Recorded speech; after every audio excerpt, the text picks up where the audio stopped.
found 19 keys, and this is high level conversation. The library.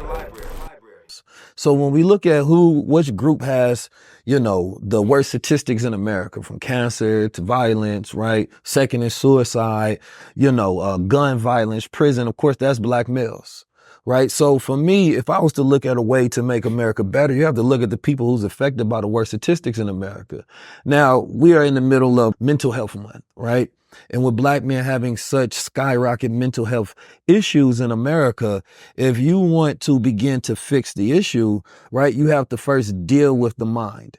And that means there has to be, especially when you talk about prison reform, right? And you have to decrease the incentivization for these corporations, right, to do things that keep black men specifically going to prison. Because if you don't decrease that corporate incentivization, then there's always going to be mechanisms, right, where people figure out how to make a profit, right? And black bodies are seen for mechanisms of profit. They always have.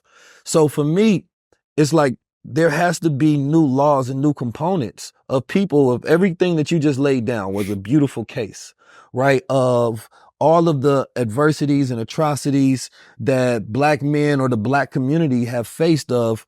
This is why America has to focus on, all right, what do we give back to this community for the redlining, right? For the Tuskegee, for all of those different things. But there's never been compensation. The numbers of black farmers that have lost their land, right, it gets up to $300 billion. Right? When you look at the amount of land that is owned by black people today, it is minuscule in comparison to whites today. And when we look at the opportunities that we're giving back in the day, because there's a lot of it is correction. When we talk about equality, it's like giving everybody the same thing. But when you start from a deficit already, so it's equity versus equality. And then that's when, how do we go and fix the things, right, that have been broken specifically by America? And so I look at Governor Gavin Newsom, and he laid out a reparations task force. And the reparations task force wasn't even about slavery. It was about everything that happened in the last 100 years, right?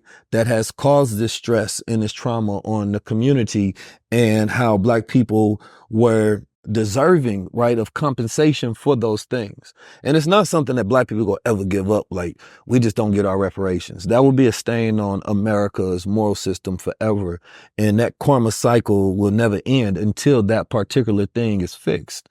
So I would say first, mental health clinics. Dr. Amos, which is somebody that I listened to, he had a TED Talk, and he was talking about how we talk about mental health, but it's really brain health, right? How trauma changes the brain, right? So if you wanted to go into black communities and you wanted to help black men, you would put a lot of these facilities, right, that are able to get you these brain scans to see where this trauma is, and then they put you on a brain program to help fix you. Because there's one thing to give a person an opportunity, but when your mind is already messed up, you can't even focus to take the opportunity because you're cycling on the problems that you just went through, right? And so we are generations in, right? We're not a generation that you get to start fresh and let's move forward. It's like there's a lot of things that have to be fixed. And poverty-induced stress and trauma, right, creates this cycle of different health effects to where you have all of these issues, and then you can't even afford to go get them fixed because you don't have money. So the very thing that causes your problem keeps you in the cycle of the problem. You talk about, medical racism, right? And we dealt with, there's environmental racism in the sense that if you look at some of the zip codes in America, some of the worst, air quality, right, or where they're black populations. So there's so many different things that we have to fix. And I believe the quality of solution has to be based on the depth of awareness of the problem, right? So for me, I look at it in multiple ways, but going and just fixing the education system is one thing, but fixing that family system, right, has a deeper understanding. And I don't think that there's no candidate that's going to address it. What I believe is, let me pin a point. Okay. What I believe is the smartest thing that a candidate can do, especially when it comes to the black community, is to directly work with grassroots organizations that's already fixing a problem that needs funding, right? America usually chooses to say one side of black America is safe. You're going to see who gets invited to the White House, who they work with, blah, blah, blah. But it's usually the radicals that create the most change. right? And so there has to be a different approach because there's too much bureaucracy when it comes to change that they do all this R&D, they throw all this money, right? But we don't see any change. And that's because they're not connected to the people that actually make a difference, right? And so it would really be saying that, would you be willing, right, to then allocate those funds to people who actually doing the work? Because I don't expect RFK, because you're going to have, if you were elected, you would have a plethora of problems, right? And so your office and your cabinet rather would have to be filled with people who know, live, experience, and solve those problems. So there's direct allocation and budget to people, right? Or the brain trust of Black America that knows how to solve his own problems. Because we're not looking for a savior, right? The goal is to help us save ourselves. And usually that looks like getting out our way, right? Because naturally we're always fighting to better ourselves. We're not victims, right? But we're fighting multiple wars while trying to recover from the last one. Yeah, so let me just tell you how I think about this. I been an environmental attorney for 40 years. My first case and my primary focus for much of that time was on environmental racism, and I spent 20% of my time representing indigenous American Indians in Canada, the United States, and Latin America. In treaty negotiations and litigation, addressing a lot of the issues that you just talked about affecting Black community. My first case as an environmental lawyer was representing the NAACP in trying to stop a waste transfer facility that was being sited in the oldest Black community in the Hudson Valley in Austin, New York, and I won that case. But I learned a lot during that case that, because this was a middle class community, it wasn't poor, but it was being placed there because they didn't have the political power to kick it somewhere else. And this is true all over. In my experience, I'll give you some examples.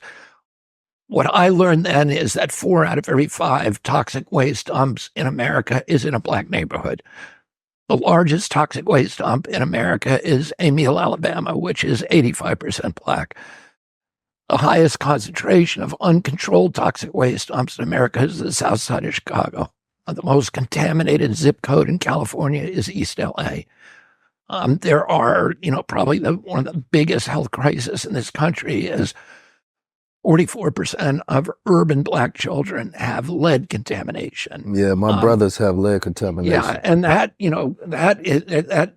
is rife with causes all kinds of learning disabilities that put you at disadvantage and behavioral disabilities and violence and all of these.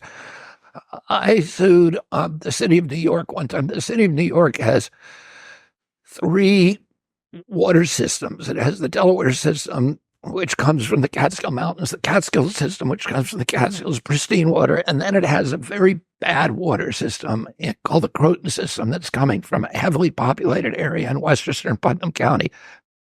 There are 102 sewer plants dumping into that water. And I asked New York City, show me the distribution maps. Let's see who's getting the bad water. And for a year, they refused. This was long before 9/11, but they said it's national security. So it was just a baloney answer. Finally, on the courthouse steps, they gave me the distribution maps, and I saw that the bad water was going to Harlem, the South Bronx, Lower East Side, Hell's Kitchen, right? Mm-hmm. They were poor communities, mainly communities of color. On the Upper East Side, coming down from Harlem, there was a little tiny dot in the sea. The Croton distribution was colored dark on these maps. There was a little tiny, like one house that was getting good water from Catskills. I had to get out a magnifying glass and look at it, and it turned out to be Gracie Mansion, which was the mayor's house. So they had put special pipes into the mayor's house to give him the water, but all of the communities around him were bad. So I saw this from the beginning of my career. I knew about, that about medical racism already. My uncle ended the Tuskegee experiment. As you know, Tuskegee experiment started in 1972, and they took 600 Black men. 400 of them had syphilis. They didn't tell them they had syphilis. They bribed them by saying, we're going to give you free hot meals, and they were sharecroppers from Alabama. And then for 40 years, they didn't treat them because they wanted to see. Syphilis was always treated with mercury. And they didn't know whether people were actually dying of mercury poisoning or whether they were dying of syphilis. They didn't know what syphilis did to you if you just let it go. They wanted to figure it out, so they decided to get these guys and not treat them. So this is in 1932. In 1940, a lot of those sharecroppers tried to join the U.S. military, and the CDC went to the military and said, don't have them, because when you go into the military, the first thing they do is they give you what's called a short arm inspection, where they check you for syphilis, and then they cure you. And CDC didn't want them treated. And so they weren't allowed to join the military. They didn't know why their applications were refused. And then in 1947, penicillin was invented, and it became a treatment that could knock out syphilis in 5 days. And they made sure none of them got access to it. And they kept it going till 1972, when there was a black public health service official named William Jenkins, who went to my uncle's office, and another white man called Peter Buxton. They told my uncle about it. He had hearings in 72, and he put an end to it. So I was very aware that on the medical and environmental, that, Black communities were systematically being victimized. And I spent, much of my life dealing with this. Now, today, you made a really important point, which is the health impacts in Black communities. One of the reasons for that is these are food deserts. They're getting bad food. They're 100%. Getting processed food. And they're being mass poisoned by it. Right now, when my uncle was president, 6% of Americans had chronic disease. Today, 60% do. And the amount with Black Americans is much higher. And that level is going up because of mass poisoning, because there's 1,000 ingredients in our food that are illegal in Europe. The autism rates have gone in from one in 10,000 in my generation. So today, 70-year-old men, 1 in 10,000 has autism. My kids' generation, it's 1 in every 34 kids, according to the CDC, 1 in every 22 boys. And it's higher in Black communities. Mm-hmm. During COVID, we had the highest death rate in our country of any community of any country in the world. We had 16% of the COVID deaths, and we only have 4.2% of the world population. And the highest levels were American Indians, and then the second highest were American Blacks. American Blacks were dying of COVID at a rate of about 3,500, 3,200 per million population. In Haiti, 80 miles south of Florida, the death rate was 14 people per million population. They don't have good food. I mean, they don't have a lot of food, but they don't get the processed food. And the processed food is what is poisoning us, and the medicated, the pharmaceuticals. And so, my solution to that is, one, I'm going to get NIH to stop making drugs to treat chronic disease, and instruct them, spend their budget, $42 billion budget, finding out exactly the contaminants that are causing and then eliminating them. I'm also, my big Peace Corps program. My uncle started the Peace Corps. He started the space program. My Peace Corps program is going to be wellness farms, rehabilitation facilities that I'm going to start in rural areas all over the country, where any American can go for free, any of them who is dependent on drugs, either legal drugs or illegal drugs, psychiatric drugs, which every Black kid is now just standard put on Adderall, SSRIs, benzos, which are known to induce violence. And those kids are going to have a chance to go somewhere and get reparented, to live in a community where there'll be no cell phones, no screens. You'll actually have to talk to people. And the model for this is a community that I had direct contact with because a family member of mine went there, and it's called San Padrigano's in Italy. That community is a 10,000-acre farm. And they grow organic food, so the kids eat very, very good food for the first time in their lives. They have a bakery, and the kids work in the bakery. They work in a furniture factory. They have an apparel factory. They have a wallpaper factory. They learn a skill. They learn a trade, and they can stay as long as they want for free. And when they leave, they're placed in a job, but they're taught how to be responsible, how to tell the truth, how to show up on time, how to be reliable, how to be a caring member of a community, to reconnect. So many of our kids today are alienated. They're dispossessed. They have no hope for their future, and the suicide rates are astronomical. Mm-hmm. Black kids now, they have the highest rate of suicide, and it's one of the highest causes of death among Black youth. We need to give kids back, again, hope in our country, hope in their futures, but also a feeling of community and an understanding about how to live in those communities. Now, I went to this model is an extraordinary model, and my relative who went there had lost all of her diagnoses, and she came out of there an extraordinary person and lives a thriving life now. But I visited recently another program in an urban area that's modeled on that in Salt Lake recently, and it's called The Other Side. It has 300 convicts, also drug addicts, who go there, and it's the same model. And when you go in there, they all own a storage facility, the biggest storage facility in Utah. They own the biggest transportation company. They move houses, move you out of your home, etc. And they own a used clothing store that is bigger than a Walmart. And they work in there. They learn how to show up on time, how to cash a check, how to keep a bank account, how to be a reliable person, how to tell the truth. And at first, when they first started this, they told me they had a hard time placing people in jobs. But now there's a list when you go in on the wall of all the corporations in Utah, hundreds of them, that are dying to hire people from this program, because the people come out of there and they're extraordinarily productive workers. So they get a second chance at life. They get reparented. They understand how to have relationships, how to have intimacy, how to be honest, and have all these work skills, to take care of themselves, to steward themselves and their own lives. They're given sovereignty over their lives. I'm going to start these right now. The biggest industry in rural areas in this country is prisons. They're now mainly private prisons, which are a crime against humanity. And they're doing what you're saying. They're monetizing human misery, right? And they're not spitting out graduates who are now thriving. They're spitting out recidivists who are going to be back a year later.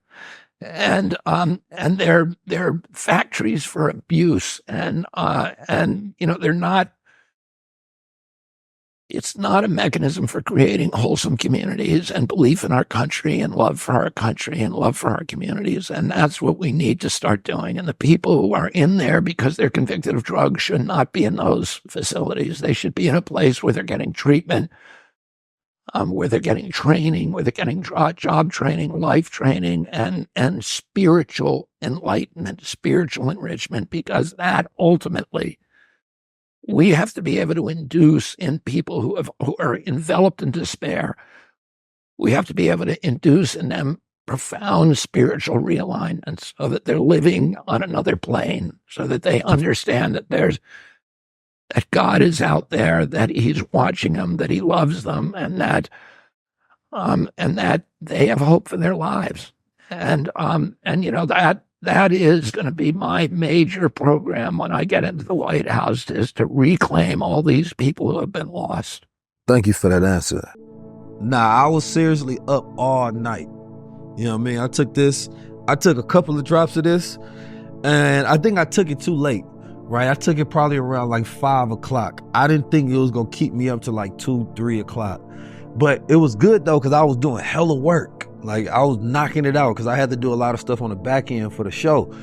But the disclaimer on this one, don't take this if you want to goddamn be focused if you don't want to be focused all day long, just knocking it out with no distractions. Because my mind was calm. I had my system ready to go. I was energized, and I was just boom, boom, boom, boom. And once I got in that flow, I couldn't be distracted, nor slanted, nor taken off. You feel me? That supermind really have you up there going. It's like Viagra for the brain. It had me definitely mentally up all night, for sure. Because it almost got to a point where it felt like I couldn't tell when I was supposed to go to sleep because I didn't get no drowsiness. But then I realized that once I got into bed, you know, I was able to naturally just fall into a sleep, so it was still good. It wasn't one of the ones that just, you know, had me with insomnia. It would just basically tell me when you want to go to sleep, you can. But beyond that, that supermind had me working. Yeah, this my fix. I don't need nothing else, for real.